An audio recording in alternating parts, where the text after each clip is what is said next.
Hi, friend, and welcome back to Marvelous Friends, your home for all things Marvel Cinematic Universe and beyond. I'm Rhett, and today we are ready for episode 8 of the third season of Jessica Jones. Roll that credit.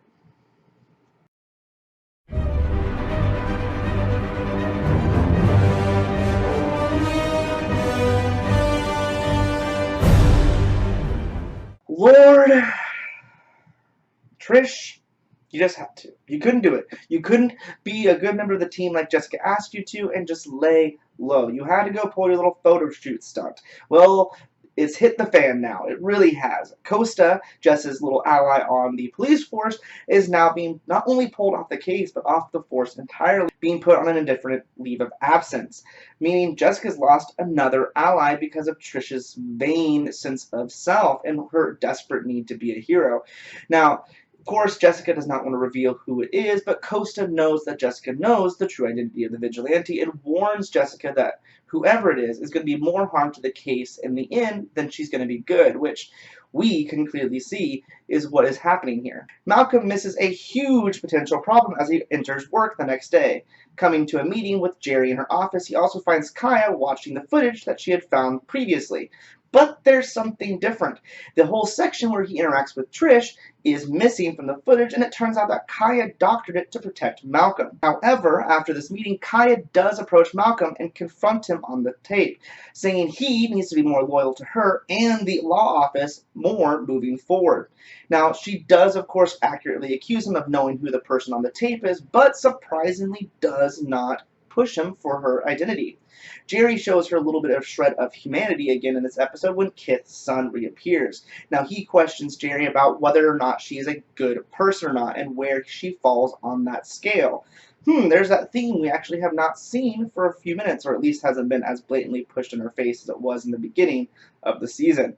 Of course, Jerry says that she is not only good, but the best lawyer in New York. Kith's son then admits that she is in trouble, but too proud to ask for help and needs a good lawyer, because Kith is being sued by the foundation's donors and its chairman for the actions of Peters and the handling of the money. It then pissed off Jessica goes after Trish to confront her about the photos, heading straight to the studio where Jessica tapes her TV show. Dorothy is of course there and stops Jessica from storming on set to ruin the shoot.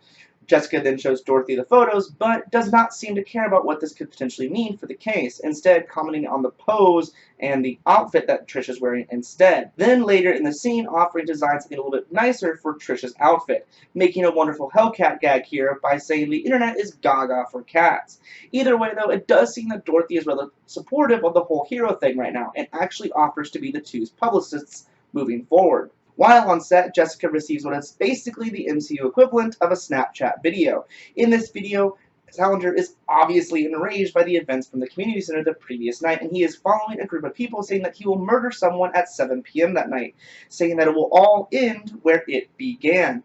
Then, of course, Jessica begins to barrage Costa with phone calls that is interrupting his personal life once again, where we see him with his husband trying to adopt a child at an agency. Him finally stepping out and taking the call, he explains that it's impossible that Salinger could be out taking this video and sending it to Jessica, because they have police officers at his apartment now, watching him as they speak. But as it turns out, as you can literally buy anyone to do anything on the internet, Salinger is not home, as he has hired a body double to sit and watch TV for him all day as he snuck out the back of the apartment.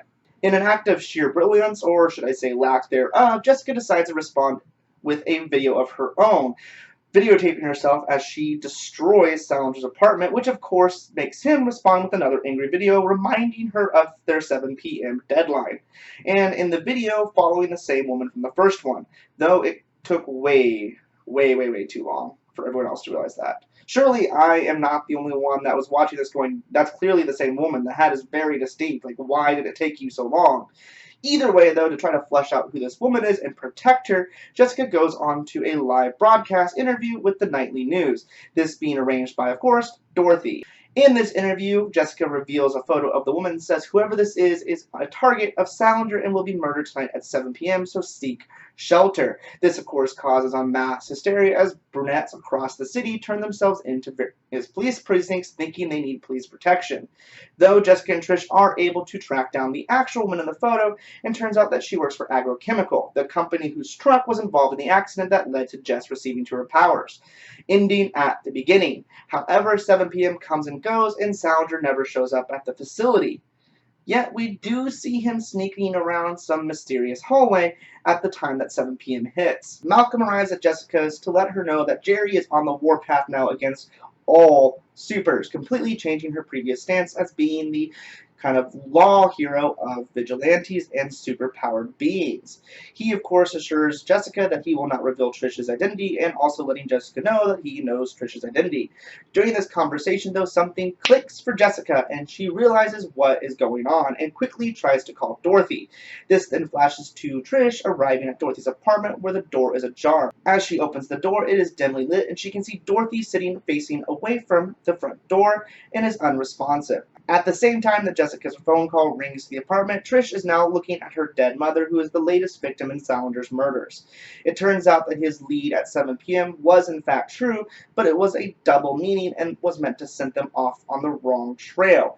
The agrochemical worker being a false hint, as that could also apply to where it all began, with Jessica's second family being who pushed her into the hero business in the first place. Jessica on the phone with Trish tries to faintly calm her down and tell her to wait right there and that she will be over shortly, though Jessica knows this not to be what Trish will do and immediately heads for Salinger's, where she arrives just in time to pull Trish off a nearly dead Salinger. Jerry really needs to watch herself now, because I feel like she is leading herself down a path of no return. Her relations with Salinger, I'm sure, are going to go south for her at some point, and when she reaches out for help from the supers who she is now actively pursuing and kind of pushing away, specifically Jessica, they may not be as willing or trusting enough of Jerry to lend that helping hand. So this could be very bad news for Jerry. I'm also going to touch on Malcolm again real quick, because this whole ultimatum of being more loyal to Kaya and the firm, I think, is going to be a major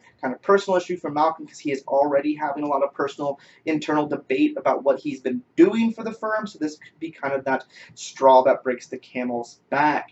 And on top of all this, I do believe this is going to cause more problems for Trish and Jessica with this most recent attack, albeit well-deserved, because now, if nothing else, Salinger has more public sympathy after being attacked so viciously by the masked vigilante that's already been kind of popping up and causing problems in the news. And what we also noticed is that when Jessica arrived, Trish was not fully disguised, which means Salinger could have gotten a look at her face and exposed who she is.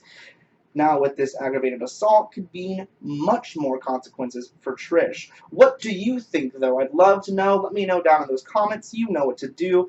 I am so excited to see what happens next and see what this could lead to with everything that just happened this episode. It was very intense. So make sure you subscribe and make sure you set those alerts, because you do not want to miss a thing, because I know I don't. Until then, though, I love you all 3,000. I hope you have a marvelous rest of your day.